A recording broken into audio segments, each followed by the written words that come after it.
Chancellor Merkel has been consistent. She has been steady. She is trustworthy.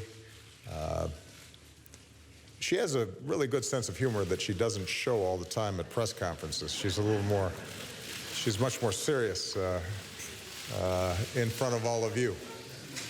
And which probably serves her well. That's why she's been such a long-lasting leader, because she watches what she says. Athena Jones joins us now live from Oregon. Thanks very much for being with us. It was quite a lovely moment when the president joked about seeing a fun side of Chancellor Merkel in a private setting. He also said that their relationship is she's one of his most trusted partners and has been throughout his presidency. It appears they are very close.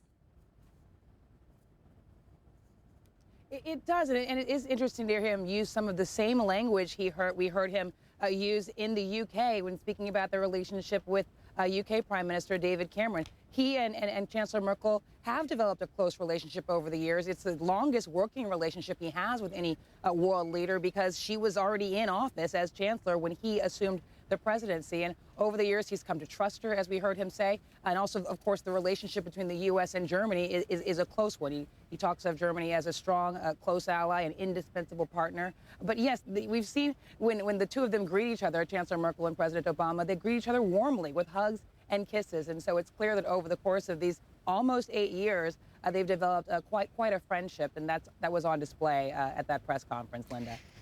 Now, Athena, this meeting comes a day after Ms. Merkel toured a migrant camp in Turkey.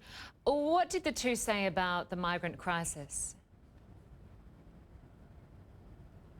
Well, it was really the President Obama who spoke most forcefully about this, lending a lot of support to Chancellor Merkel. The White House has said, look, she's shown bold leadership and courage, moral leadership on the issue of allowing in so many refugees. Germany took in 1 million refugees just last year. And of course, those flows have continued for a large part of this year. Take a listen to what he had to say about Merkel's approach on this issue.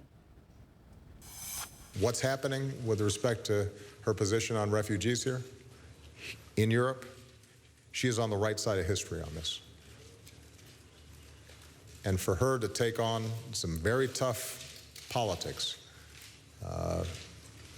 in order to express not just a humanitarian concern, but also a practical concern that in this globalized world, it is very difficult for us to simply build walls. She is giving voice, I think, to the kinds of principles that bring people together rather than divide them. And I'm very proud of her for that, and I'm proud of the German people for that. So he's proud of Chancellor Merkel, he's proud of the German people, and that phrase, on the right side of history, it's a very Obama-esque phrase, something that's very important to him, the idea of being on the right side of history. And so the White House very much wanted to show support for Chancellor Merkel. And she's dealt with some tough politics, as he mentioned, on this refugee issue, but they want to highlight what they see as her moral leadership, her bold and courageous leadership. So that was a very important statement for him to make towards the end of that press conference, Lynda. Yeah, and you could certainly see that Angela Merkel was very pleased to hear those words said. Athena Jones, thank you very much for joining us.